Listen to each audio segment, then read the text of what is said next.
Sweet Lord in heaven. As some of you may know, I'm back on my cleaning job. I've really felt the burn this past year, you know, with all that's been going on. Cost of living. I've hardly got any money. It's either sink or swim. And I'm not much of a sinker. I'm a swimmer or a floater. It's easy peasy for me. I mean, I've done it before. I mainly did offices. I mean, I did do a few houses until that woman accused me of robbing her dildos. And after that man asked me for a hand job, I was done. I'm over it. What's wrong with some people? However, one of my mates had been cleaning these houses where the rich people live. She said it was dead good money. Cash in hand. And they had a bit on as well if you do a good job. I'm all about the tips, mate. And it just so happens that one of them is looking for a dedicated cleaner. So I get the name and address and off I pop. And when I tell you these houses are big, they're fucking massive. And I mean, we're talking mansion, wooded, loaded, got a bit of wonga. As I'm walking up to this one house, I start getting nervous, mate. I'm thinking, this is massive. I've got to clean all that. It's going to take me ages. But they're rich anyway. You know what them that are like with the money? Spockless houses, the lot. I knock on the door and this woman answers.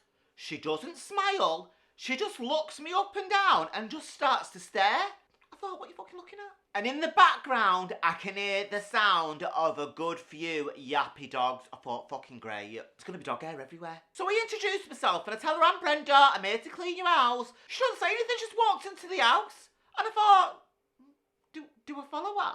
So I goes in after her. And I swear to God, it's the spookiest house that I've ever seen. It's not been touched. It's proper dark in there. The curtains were shut. It was stuffy. Honestly, it looked like a horror movie. On her walls, she had stuffed dead animals. I thought, oh my God. It was like Bram Stoker's Dracula. And she looked like a vampire. I wasn't sure if I was going to make it out alive. So, she finally opens her mouth and starts talking. And she tells me her name. It's Frederica Della Summit. I'll never remember that. It's dead long. And then she goes, I want my whole house cleaning. I thought, well, not today. It's massive. I'll have to do it bit by bit. It's going to take me a good few weeks. I'm not joking. So then she shows me around the house, doesn't she? Room to room. There's dust everywhere. And I mean, thick. You could make a jumper out of that. She's not touched that house since the 80s. I mean, everything's in place, but it's covered. Then she goes to show me the living room. And I step in something. I look at my foot. And I've stood in dog shit. Do you know what the cheeky cow said to me?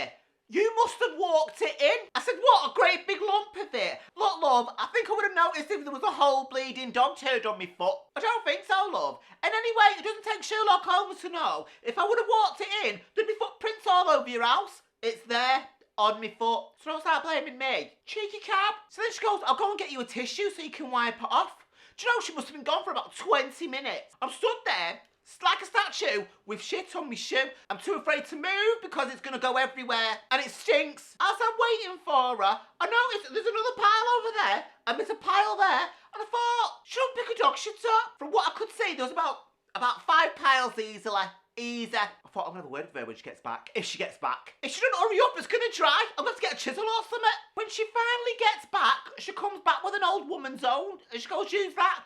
I said, have you not got any tissue? She goes, no, magazine is better. I said, no, it's not.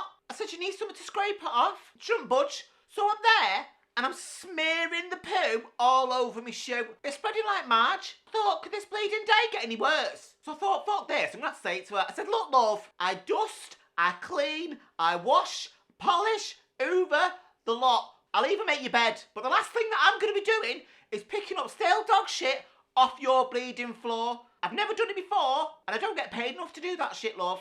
And if you've not got a garden, if you think that's what you're employing me for, you've got another thing coming, love. Never in a million years did I think I'd be saying that to someone like her. I thought to myself, all the bleeding money you must have, and you can't even be bothered to pick up your dog shit off the floor. You don't have to be a bleeding estate agent to know that house is worth a few bob. So I said to her, are we clear on that? She said, yeah. Sometimes you gotta be cruel to be kind. And even though she's a little old woman, it doesn't really make any difference. Pick up your shit. So I started on the kitchen and I gave it a thorough clean. My arms are killing me. I gave it a proper Kim and Aggie. She paid me for the day and says come back next Friday. So I am, but I might have to bring in the big guns. I'll keep you posted.